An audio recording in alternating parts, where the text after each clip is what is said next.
Bien, buenos días entonces. Vamos a comenzar nuestra exposición.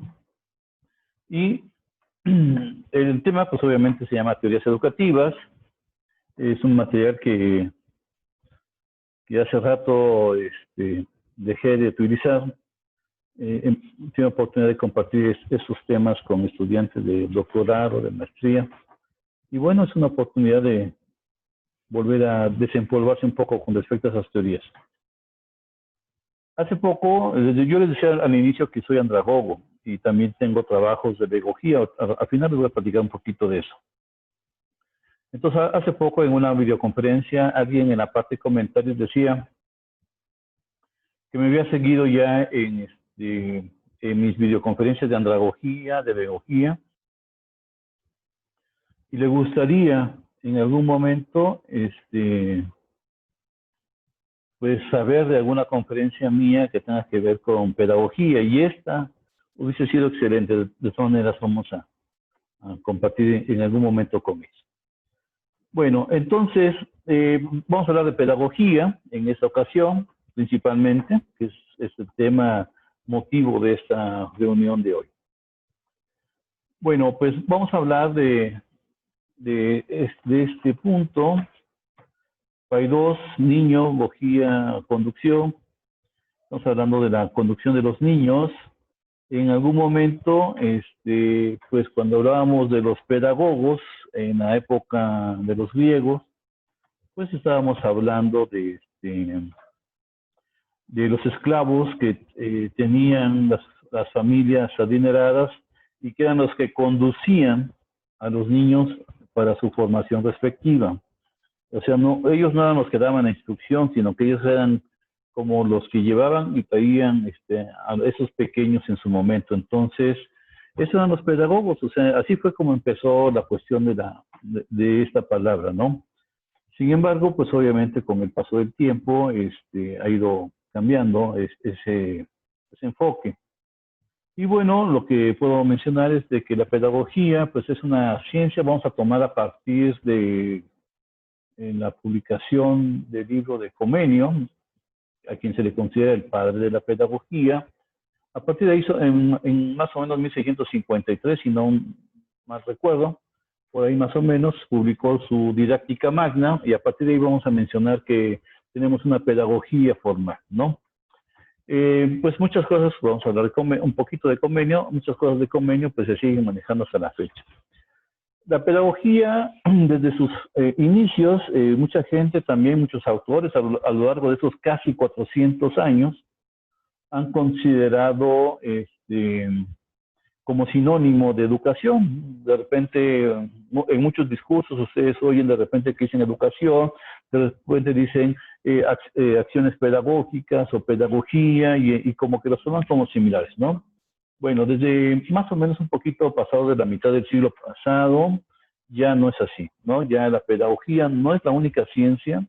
Algunos otros que se siguen manteniendo en la pedagogía mencionan que, por ejemplo, tengo el caso, ustedes pueden ver el video en YouTube de Sorprendizaje, se llama, de mi amigo Ramón Barrera, un español, y en su charla de TED menciona que si él regresara a sus estudios de licenciatura, hacia una cuenta más o menos como de 30 años, algo así de diferencia, diría que prácticamente encontraría lo mismo, ¿no? Bueno, realmente la educación, ante la vista de muchos, no ha cambiado. Sin embargo, ha sucedido cambios que hay que difundirlos. Es por eso que yo acepto, cuando me invitan a dar pláticas como estas, yo las acepto porque es una oportunidad de difundir, de decir, oigan, pues no se queden con esto nada más. Hay otras cosas igual de buenas que debemos de promover en diferentes momentos. Y al final voy a ir comentando. Entonces, la pedagogía responde a la pregunta, ¿qué educar? ¿No? Educación es para qué educar, la pedagogía, qué educar.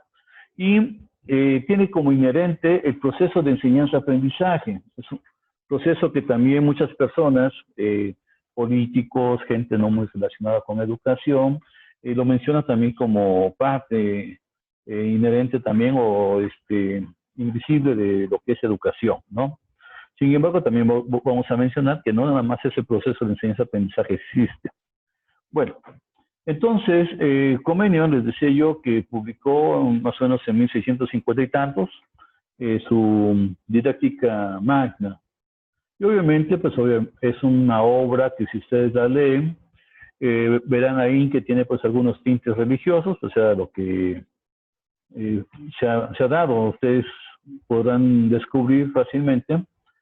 Todas las civilizaciones han tenido su fortaleza y el custodio, atesoramiento y resguardo y de alguna forma ocultamiento también se ha dado en las castas sacerdotales. Entonces, en ese sentido, pues Comenius tiene un tinte religioso también en algunas partes de su obra. Sin embargo, hay muchas cosas que siguen tan vigentes como desde entonces, ¿no? Por ejemplo, algo que mencionaba Comenius, de las cosas que recuerdo, es de que pues, la educación tiene que ser algo gradual para el infante. Tenemos que partir de algo complejo, básico a lo complejo, de lo fácil a lo complejo. Otra cosa que mencionó Comenius de que pues la educación, el profesor, más bien la labor del profesor es una labor como un oficio, ¿no? Y hasta la fecha sigue siendo un oficio. El hecho que, por ejemplo, algunos salgan como licenciados en educación, etcétera, la docencia sigue siendo un oficio todavía. Y bueno, yo lo he mencionado ya desde hace varios años en diferentes foros, que pues hay que buscar la profesionalización del docente, porque al menos en México y con cifras de hace 2 años, el 70% de los profesores de educación superior son profesores por asignatura, o sea, no pertenecen a las instituciones y andan de institución en institución buscando cantidad de horas que le den una cantidad de ingreso más o menos esperado. Entonces, ahí está sucediendo un fenómeno que ante la vista de muchos no pasa nada, pero sí suceden muchas cosas, ¿no? Entonces, Comenius lo dijo desde entonces.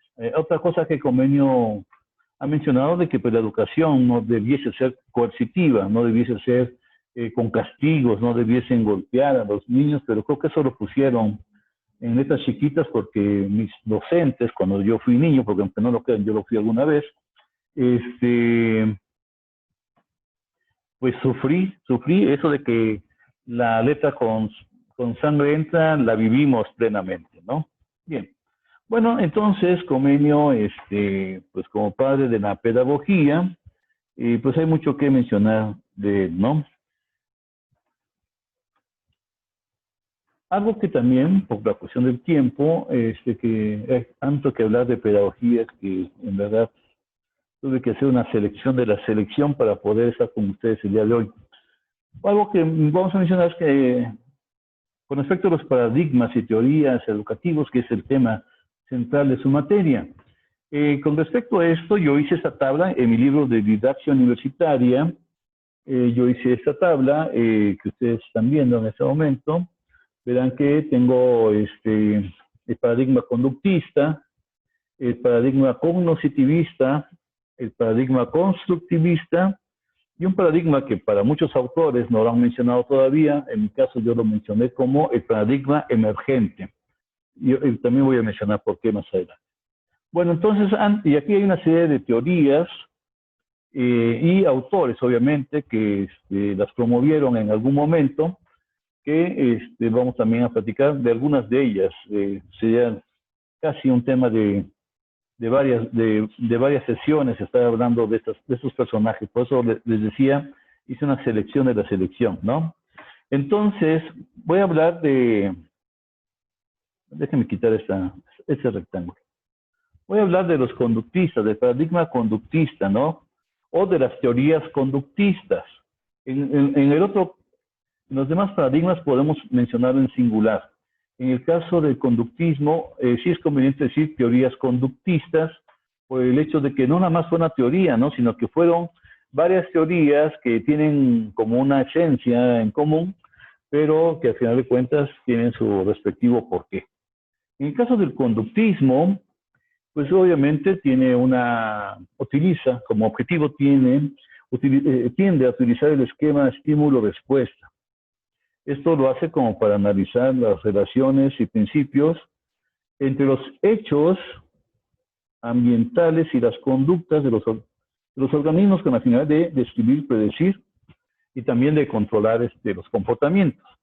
Ya en el plano educativo yo les puedo decir que, por ejemplo, los conductistas no le dicen salón al salón, le dicen ambiente, ¿no? Y hay que recordar que para ellos el ambiente es un factor muy importante porque asumen al sujeto como un ser pasivo, un ser que es bombardeado por el ambiente, y basado en eso es de que se generan sus aprendizajes, ¿no? Por eso, en algún momento, ustedes pueden ir buscando en diferentes lugares y encontrarán que, por ejemplo, el conductismo es empirista, porque dicen que el conocimiento es una copia de la realidad circundante, ¿no? Nosotros, los que estamos, los seres humanos, los que estamos inmersos en ese ambiente, les decía, pues somos seres pasivos y al final de cuentas, el conocimiento se encuentra a nuestro alrededor, en las sensaciones e impresiones que son copia o reflejo de la realidad, ¿no? Es ambientalista, ya lo mencioné, porque de alguna manera determina este ambiente las formas de comportamiento. Así que el aprendizaje depende mucho de los arreglos ambientales. Yo quisiera que en este momento se remitieran ustedes a su salón de kinder, por ejemplo. Váyanse imaginariamente a su salón de kinder y ustedes van a ver que, por ejemplo, la maestra, si era primavera, ponía muchas flores, ponía muchas cosas alrededor.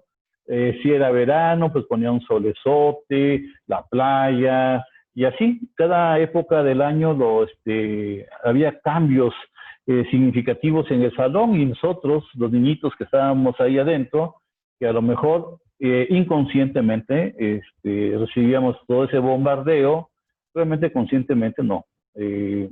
O salvo que la maestra nos dijera, miren qué hermosas flores hay el día de hoy, porque hoy inicia la primavera, por ejemplo, ¿no? Entonces, ese tipo de cosas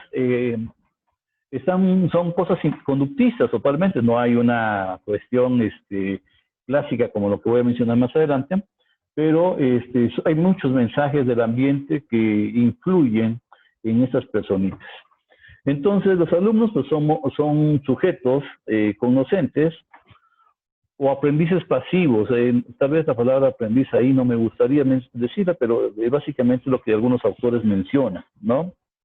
Y entonces hay muchas cosas que van a suceder porque el profesor es un programador, se considera un programador o un ingeniero educacional. Él además maneja muchos medios educativos, la computadora con el uso del cañón, anteriormente quizá obviamente no les tocó a ustedes, porque están muy jovencitos, el uso de los acetatos con los proyectores. Más atrás serían el uso de las filminas, que también nos les tocaron. El PowerPoint, por ejemplo, es una simulación informática de las filminas que manejábamos hace chorrocientos de años atrás, ¿no? Entonces, el profesor pues es quien hace y a través de los objetivos de aprendizaje bien especificados, es como las acciones que se van a realizar también, ¿no? Entonces, con esto les estoy diciendo que la enseñanza, de alguna manera, está fundamentada en segmentos de información. Algunos decimos atomizado. Entonces, por ejemplo, ¿cómo podemos darnos cuenta de una institución, qué tipo de teoría educativa funciona? Nos damos cuenta en su planeación didáctica. Si la planeación didáctica viene muy desglosada, con cada cosa con su objetivo respectivo, eso significa que entonces esa planeación está bajo un enfoque conductista, ¿no? Y la evaluación, pues obviamente va a suceder en el conductismo, pues basado en los objetivos que se hayan mencionado desde el principio del tema o de la unidad o del curso, y con base en eso se pueden hacer los exámenes. Es una forma de medir el acercamiento o alejamiento que tuvo la acción pedagógica entre los resultados y los objetivos enunciados al principio. Eso sería con respecto al conductismo.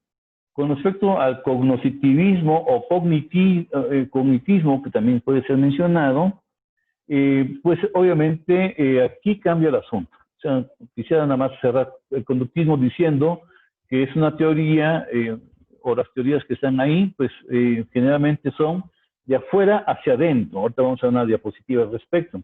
Pues generalmente son de afuera hacia adentro. En el caso del cognoscitivismo, estamos buscando ahora una explicación de cómo aprende el ser humano, pero ahora desde las teorías informáticas, comparando la manera en cómo trabaja una computadora y haciendo a partir de ahí el enunciamiento de procesamiento que hace el ser humano. Por ejemplo, una computadora, metemos datos, los procesa el CPU de la computadora y generalmente nos arroja un resultado que puede ser de diferentes maneras, un archivo en nuestro disco duro, una impresión, diferentes maneras de una presentación como la que tengo en este momento, que es un archivo al final de cuentas. Todo eso fue comparado por esas personas, ahora al revés, ¿no?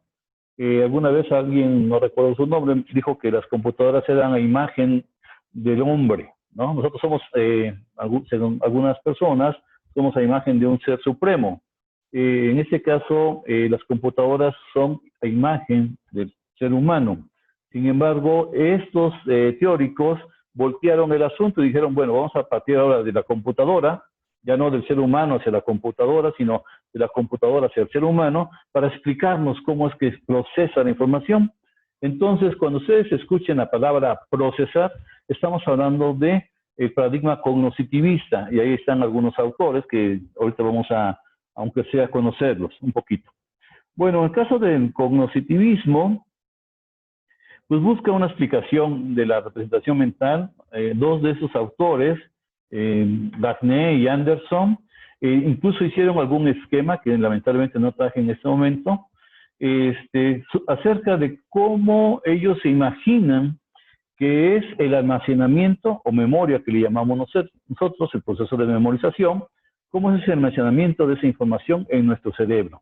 Cada quien hace su propuesta respectiva, algunos dicen que es muy parecido, pero tienen sus, obviamente, diferencias. En el caso del cognoscitivismo, ahora el sujeto cognoscente, o sea, el estudiante, se vuelve como un procesador de información, ¿no? Por ejemplo, en esas acciones como, miren, van a leer del libro X, de la lectura número 3, que es de la página 1 a la 80, y de ahí van a hacer en un organizador gráfico a sacar lo más importante. Eso es un proceso. Y ese proceso lo están haciendo bajo alguna teoría cognoscitivista, hay que ver cuál es, ¿no? O cuál. Y bueno, esa es la manera en cómo el cognoscitivismo más o menos identifica a este estudiante, ¿no? Ahora, el profesor, en el cognoscitivismo, pues es una persona que busca confeccionar, diseñar algunas experiencias de corte didáctico que permitan que el estudiante, a través de ese procesamiento, logren un aprendizaje significativo.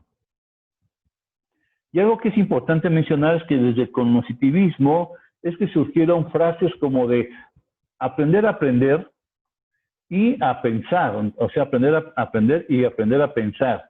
Son cosas que, por ejemplo, desde Jacques Delors en 1990 y tantos, volvieron a tomar vigencia. Sin embargo, estamos hablando de muchos años atrás, décadas atrás, en donde esos cognoscitivistas ya lo mencionaban también, ¿no? Bueno, entonces, el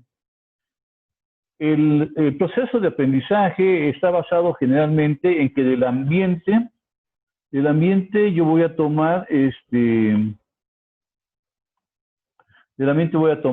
unidades de información que voy a procesar para poder tener explicaciones de diferentes maneras, ¿no? En este caso, todas las estrategias que va a utilizar el facilitador van a ser básicamente estrategias dirigidas hacia el aprender a aprender y el aprender a pensar, que yo les decía, ¿no? Que tiene que ver muchísimo con la parte del procesamiento, ¿no? La evaluación, pues obviamente, van a buscar alternativas diferentes a las pruebas objetivas que utilizaban los conductistas, ¿no? Ya se dan cuenta que pueden hacer muchas cosas más. Y algo interesante, empiezan ellos a hacer uso de algo que se llama autoevaluación.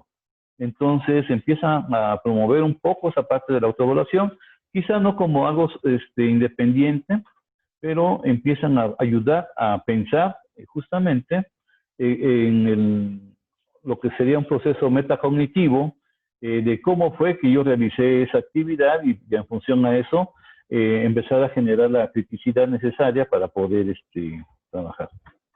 Bien, en el caso del paradigma constructivista, pues es un paradigma, obviamente cada uno de ellos diferente. En el caso del constructivismo, busca de alguna manera que el sujeto, o sea, el estudiante, sea una persona activa. De hecho, aquí ya en el constructivismo le podemos decir aprendiz, le podemos decir estudiante, le podemos decir cognoscente, le podemos decir discente. O sea, son nombres que podemos utilizar para hacer referencia a la persona que está aprendiendo, ¿no? Y entonces es una persona activa, responsable y constructor de su aprendizaje. Aquí hay técnicas didácticas muy bonitas que se pueden utilizar justamente para promover esta parte, ¿no? Y entonces, obviamente, el facilitador es una persona, un estratega, está pensando no en dejar tareas, sino que las actividades que se van a desarrollar sean actividades un poco más holísticas, que toquen diferentes puntos, no nada más el contenido, sino diferentes puntos de desarrollo del ser, y que esto va a ser promovido por los mismos estudiantes, ¿no? Entonces, la enseñanza es un acto indirecto, no es algo directo. Mucho trabajo lo hace el profesor fuera de su salón, en donde está desarrollando esas actividades que van a ustedes a ejecutar posteriormente, ¿no? En el constructivismo se busca que no haya exámenes. Un constructivista que haga exámenes es como un lobo con piel de oveja, ¿no?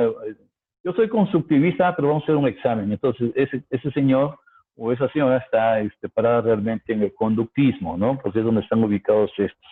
Y bueno, se busca, si es necesario hacer un examen, porque la institución lo pida, etcétera, entonces lo que se va a buscar es hacer exámenes aplicativos, o sea, que no sean, dime la definición de tal cosa, ¿no?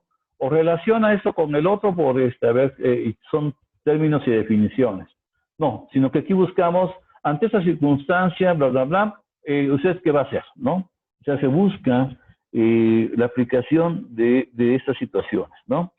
Bien, en el caso de que yo llamé en mi libro el paradigma emergente, estamos hablando de que hay una teoría aquí, que la teoría del conectivismo es la única teoría que existe hasta este momento del siglo XX, perdón, siglo XXI.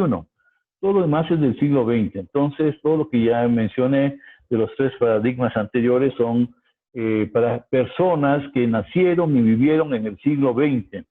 Ustedes no lo son, ustedes son del siglo XXI ya prácticamente. Entonces, esas teorías no debiesen ya estar activas o vigentes.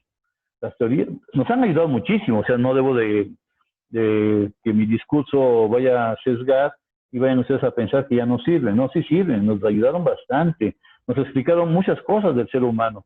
Sin embargo, hay muchas cosas aquí que ya no debiesen ser utilizados en estudiantes del siglo XXI. Entonces, en esa teoría del conectivismo, que vamos a ver un poquito más adelante todavía, lo que se busca en este paradigma emergente es reconocer, en primer lugar, que el uso de las TIC, de las tecnologías de la información y comunicación, pues son parte de las herramientas necesarias para promover el aprendizaje de los estudiantes. Esta pandemia nos está reforzando muchas cosas de estas. Y además, en este caso, el estudiante como protagonista de su aprendizaje a diferencia de las otras teorías, entiende que muchas cosas ya no son almacenadas en su mente, como sucedía en las teorías anteriores. En esa teoría del conectivismo, que es el único componente actualmente del paradigma emergente, es la única teoría que reconoce que ya la información de almacenamiento, bueno, más bien el proceso de almacenamiento del ser humano ya no radica en su mente. Y les voy a poner un ejemplo muy simple. Ustedes en su celular, todos los números que tienen ahí no se los conocen. Inclusive en ocasiones ni siquiera las personas que están registradas en sus contactos. Simplemente, oye, dame tu nombre, dame tu número, lo registro, que a lo mejor era para un ratito, pero ahí siguen en mis contactos y después me pregunto quién será esa persona. O sea, los números telefónicos, para que ustedes vean la diferencia, en mis tiempos, los tenías que aprender o los tenías que tener anotados en algún papel para poderlo marcar. Actualmente ya no es necesario eso, ese proceso queda almacenado en una unidad de memoria que es la que tiene nuestro celular. Y cosas como esas hay muchas más que hacen, por ejemplo, lo que sería el aprendizaje en la nube, pues muchas cosas ni siquiera suceden en mi máquina local, sino que, o en su unidad de almacenamiento local, sino que está sucediendo en algún lugar del mundo, en un ciberespacio, está mi información respaldada ahí o está almacenada ahí, ¿no? Entonces, el aprendizaje, pues es este proceso de formación basado en redes de comunicación, ¿no? Cada contacto que yo realice es un nodo, es un punto de encuentro para otras personas más y se puede bifurcar o hacer derivaciones hacia otras personas, ¿no? La evaluación pues puede ser un proceso más apegado hacia lo que hace el constructivismo que hacia otras teorías en su momento, ¿no? Entonces, ese paradigma emergente, a través del conectivismo, pues busca que la tecnología pues, facilite el aprendizaje, que se promueva la capacidad para buscar el conocimiento. O sea, hay muchísimas cosas que existen en Internet, pero muchas de ellas no son verdaderas. Prueba de ello, yo hace allá justamente, ante varias imágenes que empecé a ver en una red social, yo publiqué, por ejemplo, la confusión que hay con el rostro de David Ausubel, que tiene o sea, su rostro se ha confundido con el de otra persona. Entonces yo dije, ¿quién es el verdadero David Ausubel? ¿No? Ambos están en Internet. Si ustedes ponen David Ausubel, va a aparecer una persona, que ahorita vamos a ver, y va a aparecer otra, que es un señor copetón, ahí, pues no sé de dónde saldría. Entonces, y de repente se van a ver a muchos David Ausubel, obviamente, así como hay muchos Benito Juárez, muchos con nombres tan comunes, pues seguramente que igual sucedió con David Ausubel en su momento, ¿no? Bueno, entonces, hay muchísimas cosas en Internet. Ustedes, a través de ese paradigma, se busca que tengan el discernimiento para poder mencionar cuál es el correcto, cuáles no hay que hacerle caso, etcétera, ¿no? Y también para poder establecer conexiones. Yo, en mis tiempos de estudiante de ingeniería, yo soy ingeniero civil, en mis tiempos de estudiante de ingeniería, pues qué imaginación podríamos tener de llegar a contactar a uno de los autores de los libros que nosotros consultamos durante ese tiempo. O sea, no había esa posibilidad como ahora, ¿no? Ahora tengo los que manejan el conectivismo, tienen la posibilidad de que buscan quién es el autor de esa teoría, si está vivo, lo contactan, se conectan, y a partir de ahí empiezan a recibir lo más reciente de ese autor, y eso hace que se genere una comunicación entre ellos, ¿no? Entonces, de los autores, vamos a revisar a los autores conductistas que mencionamos, pues está el famosísimo Skinner, con su condicionante operante. Hay un antecesor de todos ellos que es Iván Pavlov.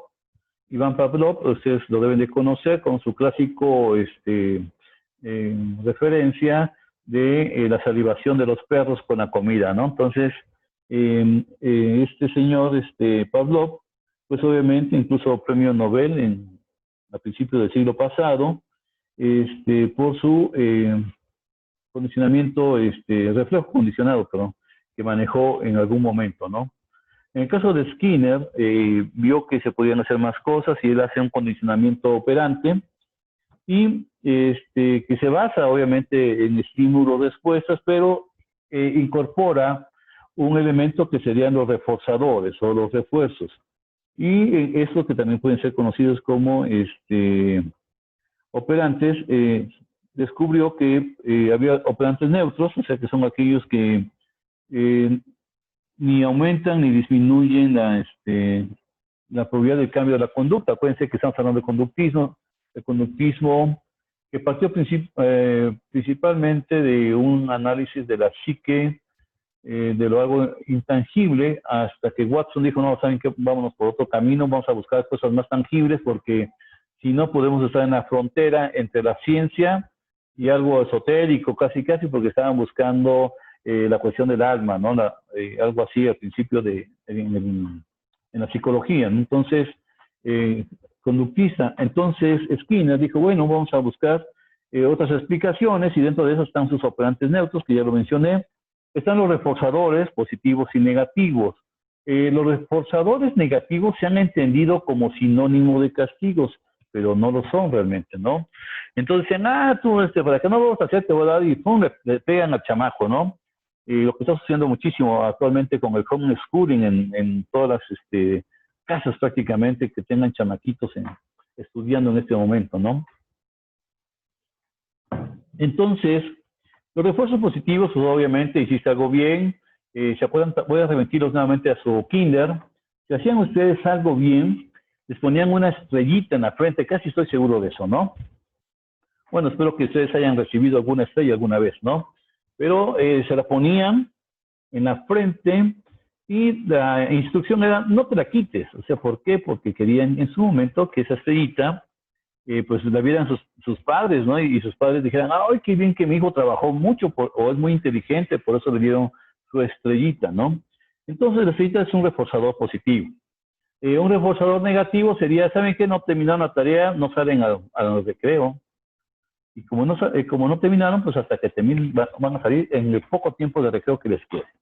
Entonces es un reforzador negativo porque les están quitando algo que ustedes ansían tener. Sin embargo, pues eso sería la parte de consecuencia por no haber hecho algo, ¿no? Los castigos, bueno, yo digo que no debió haber existido esa palabra, pero los castigos también, Skinner, a pesar de que él lo propuso, decía que de preferencia los castigos no tuvieran que ver con aspectos físicos, o sea, ni el pellizquito que daban las mamás, ni el golpecito que daban las mamás, ni los cinturonazos que daba el papá, ni nada de ese tipo de cosas debiesen de suceder. Sin embargo, lo que hacen es de que, por ejemplo, un castigo que sucede toda la fecha y que pues es socialmente aceptado es la cárcel, por ejemplo, ¿no? En donde las personas con algunas situaciones que violentan y que hacen algo en contra de la sociedad, reciben un castigo, y de hecho esa es la palabra que utilizan al momento de generar la sentencia, un castigo de 20 años encarcelado, y entonces son 20 años de su vida que no va a tener contacto con el mundo exterior. Bueno, entonces eso sería una cuestión de castigo, que al menos aspiraba a que sucediera en Skinner en nuestras vidas cotidianas. Albert Bandura, un señorón, nos hace una explicación de algo muy simple, pero tan cierta. Algo que ustedes están muy jóvenes, pero algo que irán ustedes entendiendo con el paso del tiempo, es que a veces las cosas más efectivas son las cosas más sencillas. Entonces, Albert Bandura, con su aprendizaje social o aprendizaje vicario, creo que hay una sola mujer en la sala ahorita, pero ella se puede acordar, espero que todavía esté, se puede acordar de cuando era niña y se subía a las zapatillas de su mamá, ¿no? O se ponía sus vestidos, o quería ella pintarse como la mamá. Yo hago referencia a esto porque yo tengo 4 hijos, 3 mujeres, un varón, entonces yo veía a las mujercitas que se ponían las zapatillas de su mamá, algún collar, algún accesorio de ella, o su vestido, alguna cosa en el cabello. Entonces, eso es el aprendizaje vicario o aprendizaje por imitación, ¿no? O sea, o por qué los niños de repente adoptan algunos gestos del padre, ¿no? Porque esa es su referencia. Lo está aprendiendo de su papá o de su tío, de la autoridad moral que tenga cercana, de no necesariamente a veces el padre, lamentablemente. Entonces, aprenden de ellos y se paran de una manera, gesticulan de una forma, se ríen de una manera, o sea, cambian muchas cosas o adaptan más bien sus expresiones a los clichés que van tomando de las personas que les son significativas, ¿no? Bien, en el caso del cognitivismo, pues tenemos, por ejemplo, a Robert Gagné. Robert Gagné Robert Gagné, en este caso, pues es una persona que hace cambios. Él hace una explicación, hace su propia explicación de cómo se da la memoria del ser humano y su explicación, que ya tendrá algunos años, a la fecha sigue vigente. Por ejemplo, él dijo que el ser humano tenía una memoria a corto plazo y a largo plazo. Ahí ustedes pueden buscar en YouTube los videos de la mente, el universo dentro de uno, y ustedes podrán ver que hablan de el hipocampo. El hipocampo es la parte de nuestro cerebro que recibe las señales y de acuerdo al estímulo que traiga, los dispara hacia la parte de la memoria a largo plazo, que sería algunos lugares de nuestra neocorteza. Entonces, esa explicación que ahora con tanta cuestión computarizada, con algunas situaciones como la resonancia magnética y algunos otros elementos que Gagné, obviamente, estoy hablando de hace ya más de 50 años prácticamente, pues no los tuvo a la mano para poder dar explicaciones de ese tipo. Sin embargo, él se lo imaginó y dijo, no, es que hay una memoria porque hay cosas que el ser humano recibe y como que las pierde. Y entonces dijo, esa memoria de corto plazo tiene una capacidad pequeña, una capacidad temporal. ¿Se acuerdan bueno, vamos a ir haciendo referencias de que el paradigma cognitivista tenía una relación informática, ¿no? En comparación entre la computadora y el ser humano. Entonces él dijo, las computadoras, por ejemplo, la memoria RAM, si ahorita en este momento desconecto todo y le quito la batería a mi laptop, en este momento pierdes todo lo que existiera en la memoria RAM. Igual le pasa al ser humano. Quiere decir que la memoria a corto plazo, según Robert Gagné, nada más recibe 7 unidades de información. Si alguna de esas unidades de información no son disparadas a la memoria a largo plazo, entonces se va a perder porque va a ser sustituido por otra unidad de información que le llegue. Y así sucesivamente. Entonces, obviamente se lo estoy platicando, y mientras se lo estoy platicando están sucediendo muchísimos disparos de unidades de información hacia su cerebro, y su memoria a corto plazo decidirá si se va a la memoria a largo plazo o se queda aquí. Bien, entonces, Robert Gagné empieza a buscar explicaciones acerca de lo que sería el procesamiento de la información, ¿no? Eso es lo que hace este señor. Y de ahí le sigue John Anderson. John Anderson, también, él dijo, a ver, vamos a ver, ¿no? No quiero hacer menos a la teoría que presentó Robert Gagné. Sin embargo, para John Anderson, bajo la idea de que la información entra, se procesa y se manda alguna señal de resultado, que puede ser de diferentes cosas, a esto se le llama en su momento memoria de trabajo. Hay una memoria de trabajo, que es una memoria temporal también, y entonces, para que se haga el proceso de memorización a largo plazo, bajo la idea de Gagné, Anderson dijo, bueno, la memoria de trabajo, pues es una memoria temporal, entra y sale información rápidamente.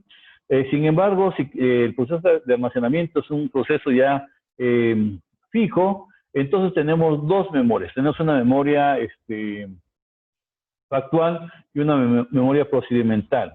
Si tiene que ver con fechas, con datos de ese tipo, información, por ejemplo, la dirección de un lugar, etcétera, eso se va hacia la memoria declarativa.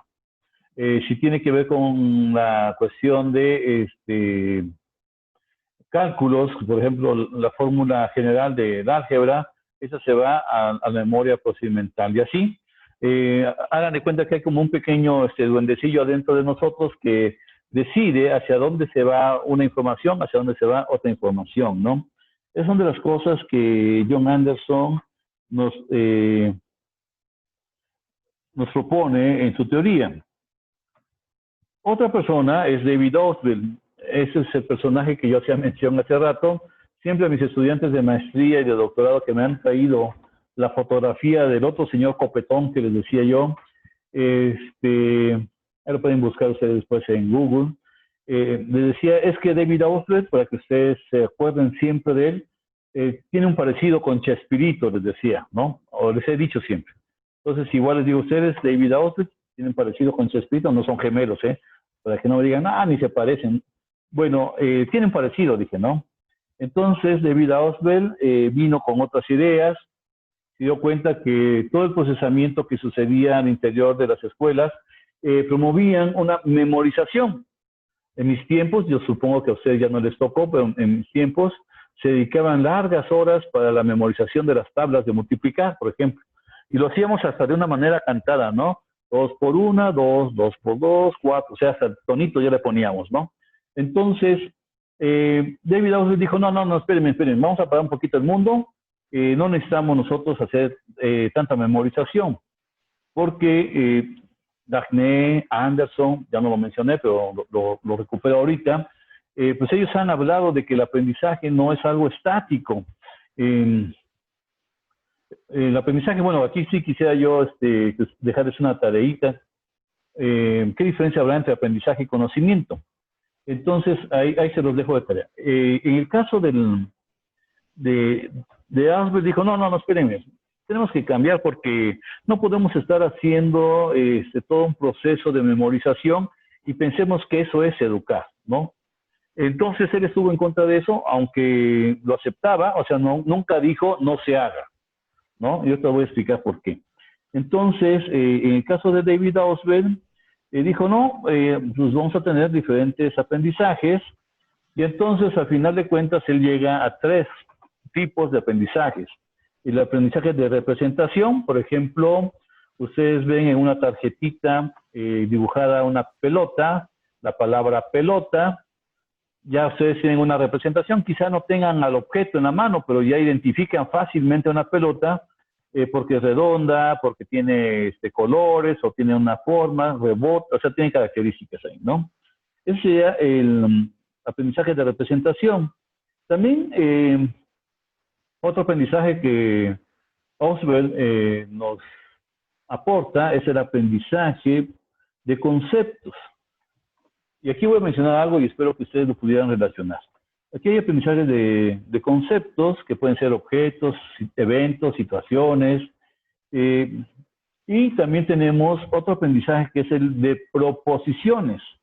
Una proposición, pues es una idea mayor porque estamos mezclando varios conceptos.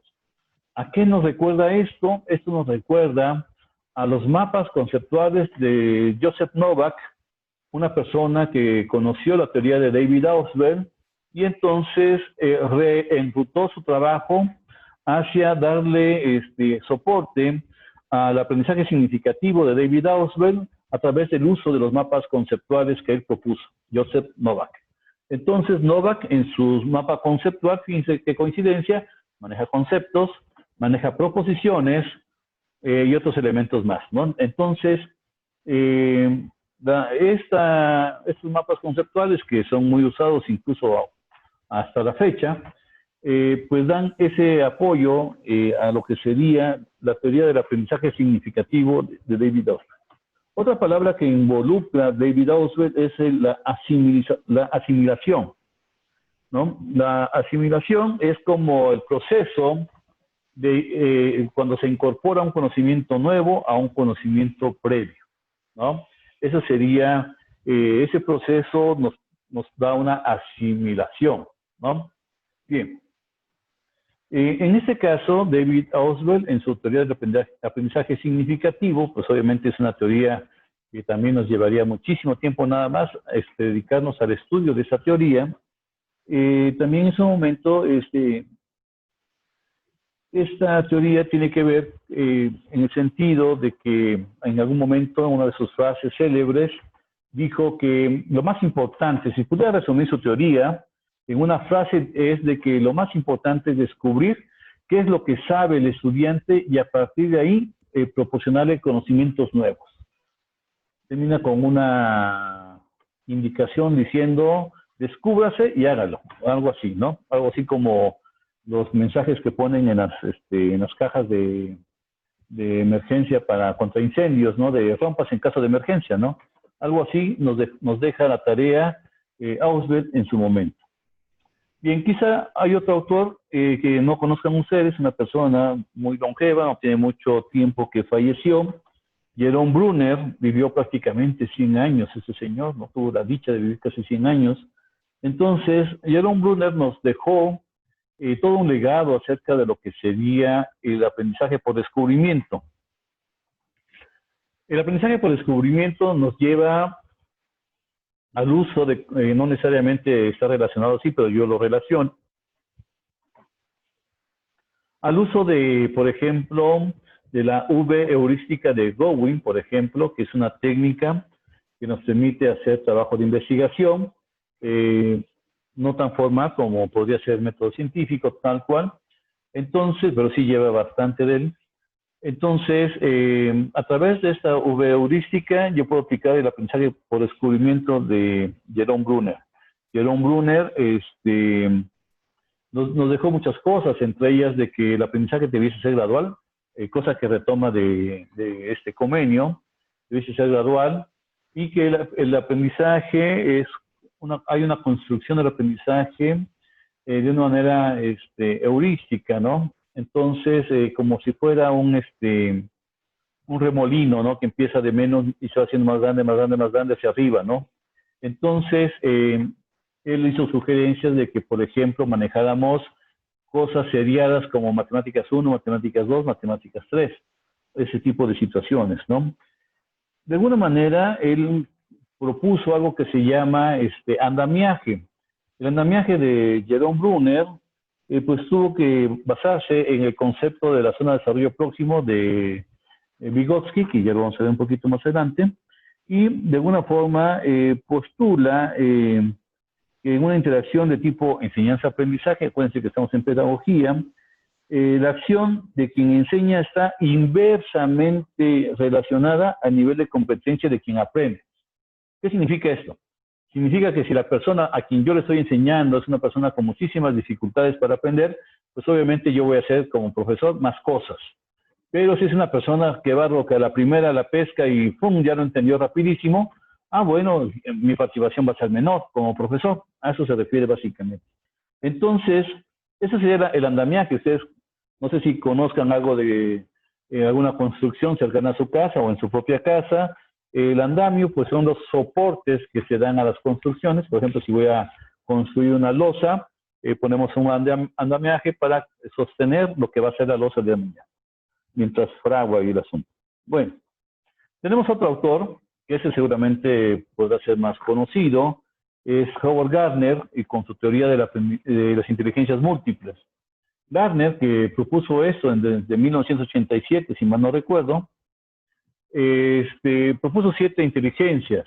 Dijo, él está rompiendo el paradigma de la inteligencia unitaria de Alfred Binet, que por más de 100 años ha permanecido en el uso con los psicólogos y gente así. El coeficiente intelectual, que es lo que genera el cuestionario o el test de Alfred Binet, simplemente hace una evaluación de lo que para Gardner sería la inteligencia lógico-matemática. Sin embargo, Gardner dice, bueno, espérame, lo que ha hecho el coeficiente intelectual ha hecho etiquetar a las personas. Tú eres en el promedio, abajo del promedio, arriba del promedio, ¿no? Súper inteligente, nada inteligente, o sea, nos mueve con etiquetas básicamente, ¿no? Las inteligencias múltiples, con sus 7 inteligencias iniciales, actualmente 8, lo que hizo Gardner fue romper con ese esquema y además decir, mira, todos somos inteligentes, nada más que la mezcla de nuestras inteligencias van a ser algo que se ha dicho por muchos años, pero que no se había encontrado la manera de explicarlo. Hemos dicho por muchos años de que el ser humano es único e irrepetible. Bueno, esta mezcla de inteligencias conformadas por, o más bien, sí, conformadas y determinadas por el ambiente, por la historia familiar, la historia cultural de la localidad, etcétera, hacen que mi mezcla de inteligencia sea diferente a la de cada uno de ustedes y por consecuencia las suyas también. Y entonces todos somos inteligentes, nada más que pues algunos hemos tenido alguna vivencia. Por ejemplo, el caso suyo, que son, deben tener una inteligencia musical más desarrollada. Yo, por ejemplo, soy cero musical. Entonces, y así en diferentes inteligencias más, ¿no? Entonces, Gardner nos propuso su inteligencia lingüística, que tiene que ver con la capacidad del ser humano para expresarse verbalmente, de manera escrita. La inteligencia lógico-matemática que ya mencioné, pues que su nombre mismo lo da, en la capacidad para el manejo un poco más destacado en cuestión de operaciones. Y tenemos también la inteligencia espacial, que tiene que ver con la capacidad que tiene el ser humano para su relación con esto de las proporciones. Hay personas que van en un lugar y les gusta tomar fotografías, hay arquitectos que, bueno, ese tipo de personas que ustedes dicen, oye, yo quisiera una casa que tuviera esto, que tuviera el otro, y esa persona ya lo diseñó. Ya vio la casa que yo quiero, por arriba, por abajo, por un lado, en perspectiva, todo. ¿Por qué? Porque es parte de su capacidad, ¿no? Ustedes con su inteligencia musical, que tienen la capacidad para reproducir o para construir música, tienen su oído, ya se va a ir perfeccionando, para distinguir quién en un grupo de personas está desafinado, por ejemplo, ¿no? Y poder corregir esa situación. Bien, también tienen ustedes, bueno, todos nosotros, la inteligencia kinestésica corporal, que tiene que ver en su momento con la inteligencia de movimiento, ¿no? Por ejemplo, los jugadores de la NBA, que ya ven que saltan, todavía giran, se agachan, dan la media vuelta y todavía incestan, ¿no? O sea, tienen un control de su cuerpo espectacular, ¿no? Como el caso de las bailarinas de ballet, como el caso de las gimnastas, de los clavadistas, todas ellas, todas personas que controlan estupendamente su cuerpo. También tenemos inteligencia intrapersonal, que tiene que ver un poco con la cuestión de comunicarnos con nosotros mismos, y la inteligencia interpersonal, que sería la capacidad que tenemos para relacionarnos con otras personas. Y la última inteligencia que agregó Gardner es la inteligencia naturalista, que es la capacidad que tenemos los seres humanos para poder identificar, clasificar seres vivos e inertes también, ¿no? Por ejemplo, yo fui hace muchísimos años Scouts, apenas recién regresé a esta asociación, y entonces, pues muchos de nosotros, como yo, en algún momento decíamos, un concierto en tal lugar o irnos de campamento. No, pues irnos de campamento, o sea, teníamos esa inclinación hacia el contacto con la naturaleza, ¿no? Los ingenieros forestales, los biólogos, ese tipo de personas pues están ahí metidas en su momento, ¿no? Bien. Ese sería con respecto a los cognitivistas. Con respecto a los constructivistas, pues tenemos dos básicamente. Uno de ellos es este señor, Jean Piaget. Cuando lo vean ustedes, cuando vean esa figura con una pipa, un señor con una pipa, es Jean Piaget, ¿no? También algunos lo han confundido y le han puesto como David Ausser también a Jean Piaget. Jean Piaget, fíjense que Jean Piaget fue trabajador o trabajó en los laboratorios de Binet. Jean Piaget, como vamos a utilizar un término coloquial, el chalán de Binet, vio que su patrón, cuando hacía los ensayos de su cuestionario de inteligencia, veía que Binet se concentraba demasiado en los resultados. ¿Cuánto es 2 más 2? 5, estás equivocado. 2 más 2, 4, perfecto, estás bien, ¿no? O sea, se iba a los resultados. Pero a Jean Piaget le empezó a llamar la atención y dijo, bueno, pero ¿cómo es que llegó a 5 esta persona y no llegó a 4, por ejemplo, ¿no? Y empezó a hacer ese tipo de cuestionamientos para poner mucha atención en los procesos, no tanto en los resultados, ¿no? Para Jean Piaget, los procesos eran más importantes que sus resultados. En el caso de Jean Piaget, pues su idea central es que el conocimiento no es una copia de la realidad, como sucedía con los conductistas, ¿se acuerdan? Sino que es el producto de una interrelación con esta, ¿no?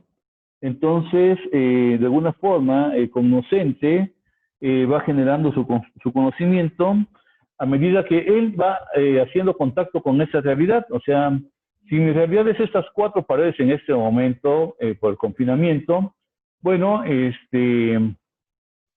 yo ya tengo una experiencia vivida, entonces tengo más referentes. Pero imagínense a un niñito de 6 meses que los haya agarrado el confinamiento, que ahorita ya tenga 11 meses, o uno de 2 años y que vaya a cumplir 3 años.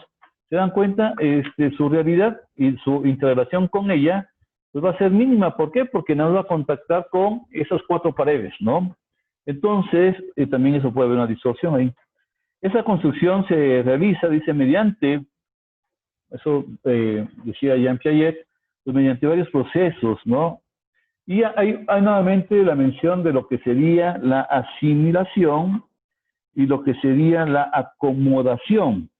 O sea, Jean Piaget dijo, bueno, sí, ok, yo acepto todo lo que dijeron los otros anteriores, pero sí, es el proceso de introducir los conocimientos nuevos y relacionarlos con los conocimientos previos que llamamos asimilación, pero producen una situación en nuestra estructura cognitiva que le vamos a llamar acomodación. La acomodación sería como ese proceso de hacer los reajustes en las redes neuronales, porque nosotros pensamos, por ejemplo, si yo aprendí que la capital de un país es tal, pero ahora con tanta revolución que de repente hay, sobre todo en el continente africano, ahora se llama de otra manera y tiene otra capital, eso es un conocimiento nuevo. Ya tengo un conocimiento previo, es tal país con tal nombre de capital, pero ahora se llama de otra manera y tiene otra capital. Eso sería el proceso de asimilación, ¿no? Relación, ¿no? Que el país fulano ahora se llama Perengano y que su capital antes se llamaba así y ahora se llama de otra manera.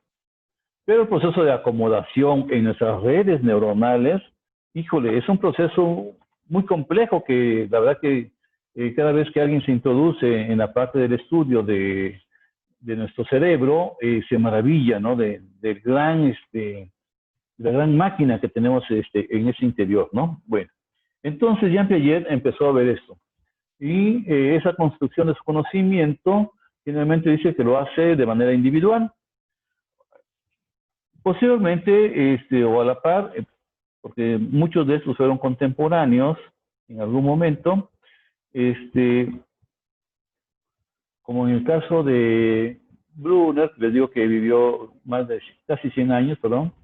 Piaget falleció antes, Vygotsky mucho antes, pero fueron contemporáneos en algún momento. Entonces, Vygotsky dijo, bueno, ok, espérame, yo estoy de acuerdo que el ser humano construye su conocimiento, pero esa construcción del conocimiento lo hace en sociedad, no lo hace solo. Lo tiene que hacer con los demás. Y hay una figura que no traje tampoco el día de hoy, pero imagínensela.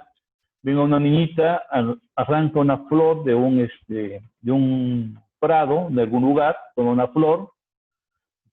Es una niñita que apenas está construyendo su lenguaje. Y entonces alguien le dice, flor. Y entonces ya ve la figura, el objeto cognoscente, ya lo ve. Y dice, flor. Ok, entonces en ese momento él o ella está construyendo su conocimiento, pero no de manera individual, sino, o sea, su aprendizaje sí es individual, porque es quien decide llevárselo al interior. Alguien que no se ha interesado en la flor va a decir, sí, flor, y a lo mejor 10 minutos después ya no sabe ni siquiera cómo se llama, ¿no? Pero en este caso, bajo este ejemplo, está construyendo su conocimiento en la interrelación social. Por eso a Vygotsky se le conoce como el aprendizaje sociocultural. O sea, eso es lo que promueve su teoría, al final de cuentas, ¿no? Y entonces él introdujo unas palabras como la zona de desarrollo próximo, ZDP.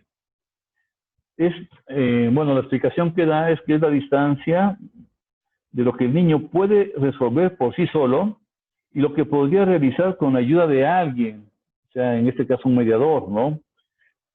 Que le pueda decir, mira, esto lo puedes hacer solo, pero a lo mejor te llevas 2 horas más. Si lo haces de esta otra manera, lo vas a resolver, pero va a ser más eficiente, ¿no? Entonces, a eso básicamente sería esa cuestión, ¿no? Bien. La zona de desarrollo próximo, pues entonces, que ya ven que lo retomó Brunner para la parte de su teoría del andamiaje. Entonces, hay otra palabra que casi no se escucha mucho de los vygotskianos, que es el aprendizaje proléptico. Seguramente no lo han escuchado tampoco ustedes. El aprendizaje proléptico, el ejemplo que yo siempre pongo para demostrar su existencia una y otra, el proceso que desarrolla este aprendizaje, son los talleres mecánicos. Ustedes van a preguntar si, bueno, ¿y por qué un taller mecánico? ¿Qué tiene que ver un taller mecánico con Vygotsky? Bueno, en un taller mecánico sucede el aprendizaje proléptico. Obviamente el maestro mecánico y sus chalanes, o sea, los ayudantes, no conocen la teoría vygotskiana. Sin embargo, sí lo ejecutan tal cual. Por ejemplo, llega un niñito como de 10 años. Oiga, yo quiero trabajar, pero no sé hacer nada. Ah, muy bien, no te preocupes. Vente acá y en esta bandeja, con este poquito de gasolina, me vas a limpiar estas piezas. Y va a poner al chamaquito a limpiar piezas. Ese niño, con el paso del tiempo, obviamente va creciendo y va teniendo también más conocimiento. Y entonces las tareas que se le van a ir dejando van a ser de mayor complejidad. Ahora, por favor, desarma este sistema de no sé qué y límpialo y vuélvelo a armar. Y ya el maestro sabe que esa persona ya es capaz de hacer esto, ¿no? Pero si no es capaz de eso y tiene una duda, aparte de su buen chape que se va a llevar chalán, el maestro dice, mira, es que no lo estás armando mal, esto se arma así, y le va a decir cómo se arma, ¿no? ¿Por qué? Porque el maestro es el experto. Va pasando el tiempo, este chalán va subiendo de grado, o más bien de responsabilidades. Entonces va a llegar un día en que le diga, oye, a ver, afíname este carro, ¿no? Por favor. Y la afinación, yo desconozco de mecánica, pero la afinación, me imagino que son varios procesos que hay que hacer, pero porque esa persona ya ha ido aprendiendo, ya lo ha desarrollado en compañía con su maestro, y el maestro ya se ha dado cuenta que sí lo hace bien, entonces en ese momento ya le puede designar la responsabilidad de que ahora lo haga él solo. Y va a llegar un momento en que ese chalán llegue a ser otro maestro mecánico, con el paso del tiempo y con el paso de su experiencia y conocimiento aprendido momento a momento. Entonces, eso es lo que se conoce como aprendizaje proléptico desde la teoría vygotskiana. Bien, en el caso del paradigma emergente, yo les decía que la teoría que existe es la teoría del conectivismo, propuesta por esos dos señores. Del lado izquierdo de traje es George Siemens, que es el que generalmente conocen más. En el caso del lado derecho, Stephen Downes es una persona con una mente brillante, aunque tenga facha de rockstar, ¿no? Pero es una persona brillantísima, Downes. Entonces, Downes y Siemens proponen en su conectivismo que el proceso de aprendizaje ocurre dentro de una amplia gama de ambientes, pero los ambientes que está mencionando son ambientes tecnológicos ahora, ¿no? Entonces, ustedes pueden encontrar en YouTube algún tutorial de conectivismo, y hay uno que es de puros monitos de papel, que está muy sencillito, pero muy claro. La persona, o sea, el estudiante, está con su maestra, su maestro, le dice vamos a trabajar tal tema. Entonces él empieza a buscar en internet, porque ese es el paso número 1, es buscar en internet quiénes son los autores o quiénes proponen esta situación, empieza a buscarlos en sus sitios web oficiales, y los empieza a contactar, empieza a buscar en otras redes sociales a personas que estén relacionadas con ellos y empiezan a crear sus nodos, o sea, los nodos son todos sus contactos y a través de eso se empieza una gran red, se inscribe, hay una forma de inscribirse a los RSS, no sé si ustedes los han usado. Los RSS son como los reportes de los sitios que pueden tener como resúmenes, ¿no? O sea, por ejemplo, durante esa semana, en la página fulana, esos son los temas que se han tratado y tú recibes lo más reciente, pero de manera resumida de esos sitios. Bueno, entonces el estudiante empieza a interaccionar con diferentes fuentes, no nada más, el profesor o la profesora es uno más de esas fuentes, es un nodo realmente dentro de su gran red, y la red será tan grande como la voluntad que tenga ese estudiante de aprender, ¿no? Entonces, por eso es de que en esa teoría, algunas personas, algunos teóricos clásicos han puesto tela de juicio en esa teoría, y dicen, no, espérame, para mí no es una teoría, es una técnica, ¿no? O sea, intentan subestimar porque piensan que porque están utilizando la tecnología ya demerita la teoría. Sin embargo, yo lo veo al revés, yo lo veo como una gran fortaleza del conectivismo que en estos momentos, alguien decía muy cercano a mí, decía, oye, qué bueno que nos tocó en esta época vivir una pandemia. ¿Por qué? Porque tenemos posibilidades de conectarnos con todos, pero por ejemplo, hace 100 años, que no existía ni el teléfono prácticamente, hubiera sido muy complicado, ¿no? Bien, entonces esos son algunos autores que menciono con respecto a lo que sería los paradigmas y teorías. Existen otros educadores, el recién fallecido Sir Ken Robinson, el que tienen ahorita aquí en la imagen, propuso más bien, porque ya falleció el día 21 de este mes, propuso diferentes situaciones. Ustedes pueden buscar en YouTube sus charlas de TED. Fue un magnífico charlista de TED. Los temas que manejaba con muchísimo cambios en su forma de tratar, cautivaban a sus públicos en su momento. Y tienen varias frases célebres, algunas de ellas, obviamente, como todas las frases célebres, se acomodan para ser verdad en algún momento. Una de ellas dice que la creatividad es tan importante como el proceso de alfabetización y debiese ser promovida en las clases, en las escuelas. Entonces, eso es lo que debiese hacerse. Otra que a mí me gusta y que por eso estoy aquí con ustedes el día de hoy, es una participación netamente filantrópica, la que estoy haciendo el día de hoy. Esa, dicen, no dejes que te roben las ideas, dijo Sir Ken Robinson. Regálaselas, o sea, comparte. Y la verdad que ese sentido de compartir mueve a algunas personas, como a su servidor, para estar compartiendo, al menos hoy, con ustedes. Otra persona, un nuevo educador, por ejemplo, Sugata Mitra, un hindú. Sugata Mitra es un informático de origen. ¿Qué hizo este informático? Un día se dio cuenta que su oficina era la división entre lo que sería la parte económicamente fuerte de una ciudad con los cinturones de miseria que generalmente hay alrededor de estas ciudades, ¿no? De las grandes ciudades. Y entonces se le ocurrió de una computadora que tenía, la empotró en la pared y a partir de ahí empezó a promover algo que se llama aprendizaje por pares o entre pares. Algunos le llaman paregogía. ¿Por qué? Porque él, con sus videos que registró, con toda la investigación que ya fue haciendo y con la réplica de ese experimento en diferentes ciudades, se dio cuenta que las personas, por ejemplo en este caso los niños hindúes, podían aprender a manejar la computadora sin que nadie les enseñara.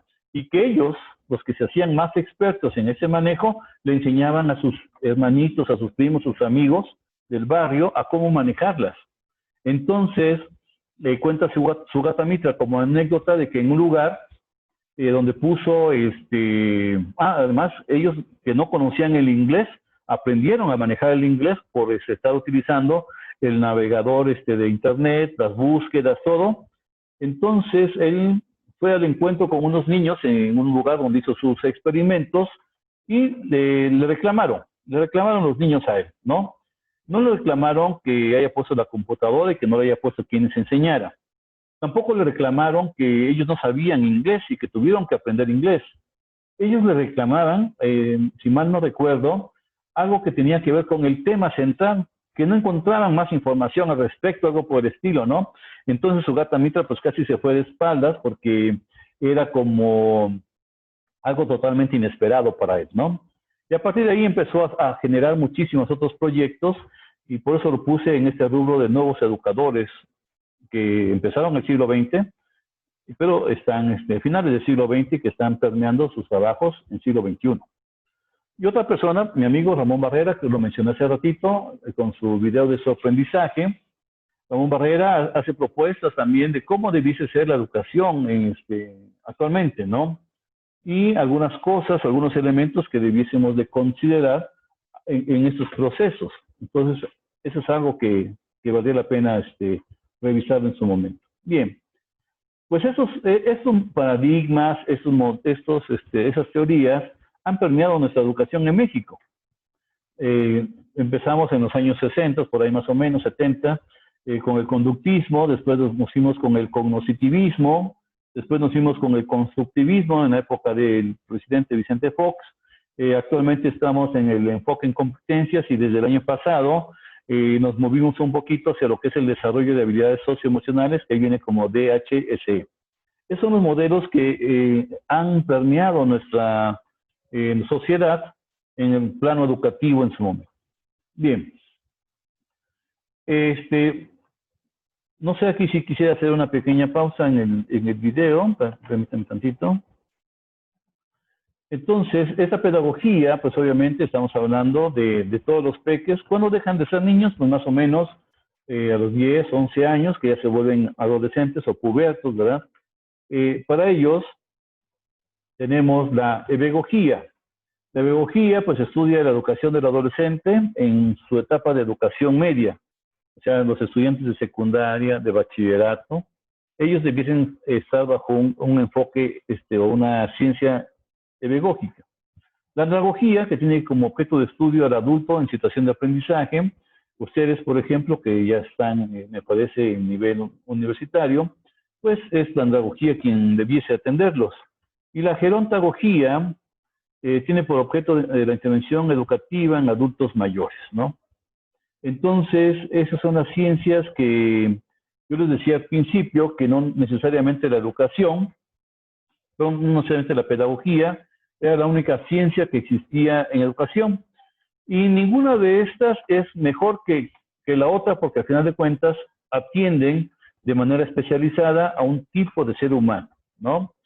Y no se descartan, no se traslapan, ni se descalifican, obviamente. Entonces, las ciencias agógicas, es una definición de su servidor, son aquellas ciencias educativas especializadas que atienden al ser humano en situaciones de aprendizaje, concordante el desarrollo psicobiológico en que se encuentra. Ahorita voy a explicar por qué lo puse así. En el caso de las ciencias agógicas, ya expresadas en nuestro sistema educativo mexicano, sería así: preescolar y primaria con pedagogía, la pedagogía para secundaria y bachillerato, y la andragogía para licenciatura, maestría y doctorado. La pedagogía ha tenido un problema muy serio. A pesar de que ya tiene 400 años de existencia, no ha resuelto situaciones de aprendizaje con los niños en educación básica. Si no, pregunten ustedes cuáles son las deficiencias que todavía tenemos con los niños. Lectura, matemáticas, comprensión lectora, análisis de textos, bla, bla, bla. Una serie de cosas que con 400 años la pedagogía debiese ser más eficiente en ese sentido, y no lo es, ¿no? Y si no lo es con los niños a la cual está dedicada, pues menos con adolescentes y adultos. Sin embargo, se sigue manejando la pedagogía como si fueran parejo o iguales todos los seres humanos, ¿no? De ahí salió la pedagogía. Y la pedagogía, aquí voy a mostrarles unas imágenes violentas, tengan cuidado con ellas. Bueno, los videojuegos son más violentos, pero es mi deber poner este mensaje, ¿no? Por ejemplo, aquí vamos a ver la imagen de un profesor que, se dan cuenta, es quien tira el primer golpe, el jovencito se defiende, pero lamentablemente el adulto tiene más maña que fuerza, ¿no? y entonces sabe dónde golpear y dónde lastimar. ¿Y por qué digo esto? Eso sucedió en Estados Unidos. Sin embargo, México no ha sido exento de estas circunstancias. Esas imágenes son de un profesor de secundaria que golpea a su estudiante, eso es en Guanajuato, me parece, y en el video, ese señor agarra la cabeza del estudiante y la golpea 3 veces en el suelo, intentando provocarle un daño ya al joven, ¿no? Entonces, esas son cosas que no debiesen suceder. Sin embargo, ¿por qué suceden? Porque es el encuentro desafortunado, la secundaria y el bachillerato es el encuentro desafortunado entre adolescentes que están en un proceso de cambio y adultos que parece son más inmaduros que sus propios estudiantes. Entonces, el uso de la pedagogía en educación media superior y en educación superior ha producido reprobación, altos índices de reprobación, deserción, por eso hay un programa permanente oficial de permanencia para atraer a la gente hacia la escuela. Por otro lado, ha provocado bajos índices de aprendizaje y bajos índices también de satisfacción de los estudiantes con sus procesos formativos. La pedagogía pues, tiene su origen, quien acuñó la palabra es el profesor Faustino Rodríguez Bauza.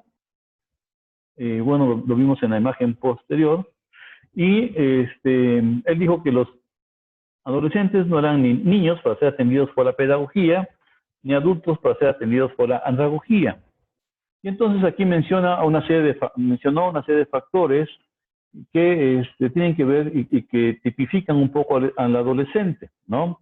El adolescente en común, no estoy diciendo adolescentes de Oaxaca, ni adolescentes de México, sino de diferentes partes, ¿no? De Latinoamérica incluso. Bien, entonces, una propuesta de su servidor es, en la praxis pedagógica, es que dejemos a un lado el proceso de enseñanza-aprendizaje y pongamos el proceso de problematización-aprendizaje. Y esto se puede promover a través de una estrategia que yo le he llamado AS, o sea, acuerdo seguimiento, y además de una praxis pedagógica basada en 3 puntos. Bueno, aquí en la imagen, el acuerdo de seguimiento se hace como medio de diálogo, una especie de cronograma que le he llamado plan de trabajo pedagógico. Y entonces, las 13 significan que sea el proceso colaborativo, que sea creativo y que sea cotejando logros, ¿no? Eso es lo que se busca acá. Y el facilitador ya no se va a llamar facilitador, sino se va a llamar problematizador. No problemático, sino problematizador. Es aquel que va a generar estrategias para promover el aprendizaje de sus estudiantes, pero basado en problemas, ¿no? Entonces, aquí están algunas competencias que debe tener, competencias disciplinares, docentes, de comunicación, social, de tecnología y de tutorización también, ¿no? No estoy tocando un poquito de esto por cuestiones de tiempo. Para mí la pedagogía es la ciencia y arte que, estando inmersa en la antropología, que serían actualmente llamadas como ciencias agógicas, tiene como objeto de estudio al adolescente de 12 a 18 años en situación de aprendizaje, a través de la educación formal y no formal. Para el profesor Faustino Rodríguez Bauza, quien acuñó el término de pedagogía, para él su ilusión es de que la pedagogía fuera la alegría del adolescente en situación de aprendizaje. Entonces, yo he dicho en diferentes foros que insistir en el uso de la pedagogía en la educación media superior, o sea, con adolescentes, es violentar el proceso de aprendizaje de estos adolescentes. Entonces, realmente es un acto más de sometimiento y de disciplina que de promoción del aprendizaje. Prueba de ello, si alguien estudió en un cobao, de algunos de ustedes estudió un cobao, al entrar a las mujercitas le revisan que la falda esté abajo de la rodilla, que no tenga las uñas pintadas, que no se tiña el cabello, que la pintura, etcétera. En el caso de los caballeros, que no traigan una abundante cabellera, sino que se la rasuren para que esté con el cabello corto. Yo he dicho que esos son procesos de sometimiento y disciplina. ¿Por qué? Porque al momento de hacer un proceso de aprendizaje, no importa cómo estés, ¿no? De hecho, ahorita, por ejemplo, algunos pueden estar hasta en pijama y puede suceder un aprendizaje. O sea, a veces nos hemos ido, los adultos nos hemos ido por las ramas y no por lo vital que es los frutos que queremos promover en los estudiantes. Con respecto a la andragogía, aquí hay una pregunta básica. Si ustedes ven esas dos fotos, la pregunta dice, ¿son iguales? Hay unos niños y aquí hay unos profesionistas. Seguramente que no son, ¿verdad? No son iguales. Y entonces, si no son iguales, ¿por qué se pretende formar a los adultos como si aprendieran igual que los niños? No es posible. Para eso existe la andragogía. Y la andragogía, pues obviamente ha sido formada. Malcolm Knowles, que es el que aparece en este momento, es el conocido como el padre de la andragogía, de origen estadounidense, ya fallecido. Él fue la punta de lanza en esta ciencia. Quien estuvo a la par, aunque haciendo trabajos independientes, es el doctor Félix Adam, venezolano, también hizo escuela en cuestión de la andragogía, y el doctor Manuel Castro Pereira, que es ese que está aquí presente, es el rector de la Universidad Nacional Abierta de Venezuela, una universidad con chorrocientos de campus en todo su país. Él es andragogo, él también hizo algunas aportaciones importantes, y él fue discípulo del doctor Félix Adam. Asimismo, el doctor Adolfo Alcalá fue discípulo de Manuel Castro Pereira, y su servidor ha sido alcalista ya por varios años. De quien he recibido mi mayor formación andragógica, pues es de Adolfo Alcalá, de manera directa, de manera indirecta, de todos los andragogos antes mencionados. Entonces, para la andragogía, existen 4 dimensiones para decir que un adulto es tal. La dimensión biológica, que esa por edad se gana; la dimensión legal, que esa con también por edad y por decreto presidencial, aquí en México al menos, es a los 18 años. A partir de ese momento tienen ustedes sus derechos y obligaciones legalmente.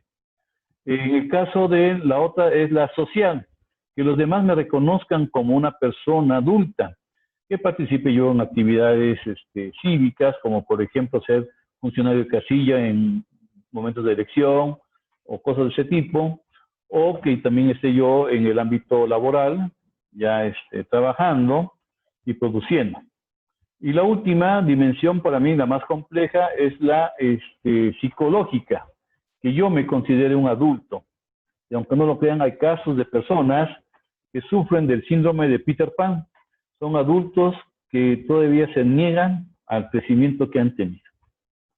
Hay tipos de adultos jóvenes como ustedes, de 18 a 40 años, adultos intermedios de 41 a 65, y los que son mayores de 65, que son considerados como adultos mayores, viejos, ancianos, gerontes, ese tipo de nombres pueden recibir. El caso de la andragogía tiene principios, ya voy a terminar, prácticamente es de lo último que voy a mencionar. Estos principios de aprendizaje fueron dados por Malcolm Knowles. Un adulto tiene que saber para qué va a estudiar, o sea, cómo va a ser el proceso, cuáles son los contenidos, y entonces decide si se somete o no a ese proceso de formación. También tiene que ver con su concepto personal del estudiante, si ha sido autónomo, si ha sido muy dependiente, cómo fue en sus últimos estudios, etc. La experiencia del estudiante también tiene que ver, en este caso, en la pedagogía. Voy a poner una comparación. En la pedagogía, no importa quiénes estén al frente, todos tienen que aprender, ¿no? Bueno, eso para la pedagogía y para los que trabajan bajo esa ciencia. Para el caso de los andragogos, nos interesa, por ejemplo, yo hace poco trabajé un tema que tenía que ver con elementos de diseño. Y dentro de mi curso tenía yo a un diseñador gráfico y le pedí, así, delante de todos, oye, fulano, fíjate que ese tema tiene que ver con tu formación, que tiene que ver con diseño gráfico. ¿Nos ayudas?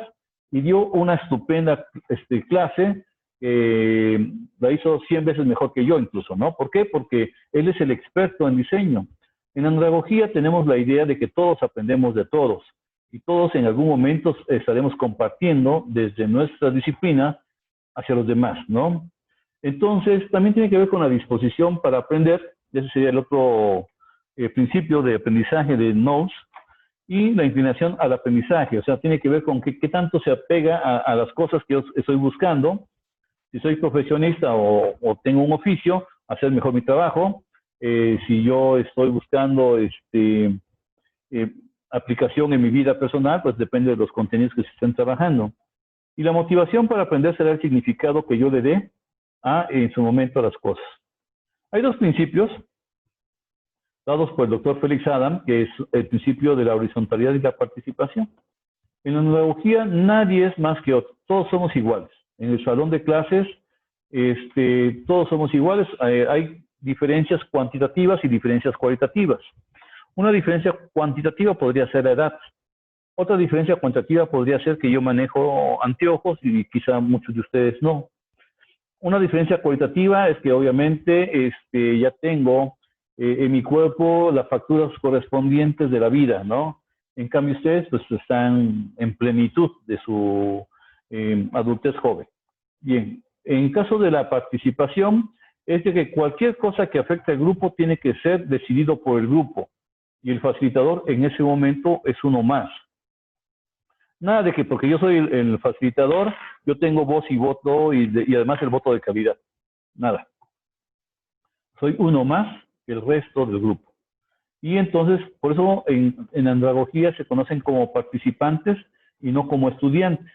¿Por qué? Porque saben que cualquier decisión la toman entre ellos y además se hacen responsables de las repercusiones que estas puedan tener. En el caso de la evaluación andragógica, pues en primer lugar, quiero decirles que hay una idea en andragogía que el mayor experto en el aprendizaje del participante es el propio participante. Y entonces hay aquí principios también enunciados por Felix Adam, el principio de la permanencia, que tiene que ver con el avance o dominio que va teniendo la persona, se da cuenta que va aprendiendo más cosas y que las puede aplicar, obviamente va a seguir con más ánimo en sus estudios. El principio de la progresividad, que tiene que ver en la relación de la experiencia acumulada y la acumulación progresiva del conocimiento que va teniendo. Por ejemplo, ya pasé un estudiante de ingeniería, pues que pasó del primer semestre al segundo y así sucesivamente, ¿no? El proceso de la criticidad, que tiene que ver con la emisión de juicios sobre su rendimiento y desempeño. Y también el principio de la practicabilidad, que busca que eso sea aplicado en diferentes momentos, ya sea en su vida laboral o su vida particular. Y la flexibilidad, que tiene que ver con ese principio, con que el adulto decide en qué momento y bajo qué condiciones va a ser su proceso de evaluación. Bien, hay aportaciones, en caso mío, yo hice la aportación del proceso de orientación-aprendizaje, que no tiene nada que ver con el proceso de enseñanza-aprendizaje, ni el de problematización-aprendizaje de la pedagogía. El proceso de orientación-aprendizaje significa que yo, adulto, facilitador, no vengo a enseñarte, vengo a orientarte. Y el proceso de aprendizaje lo lleva a cabo los mismos participantes.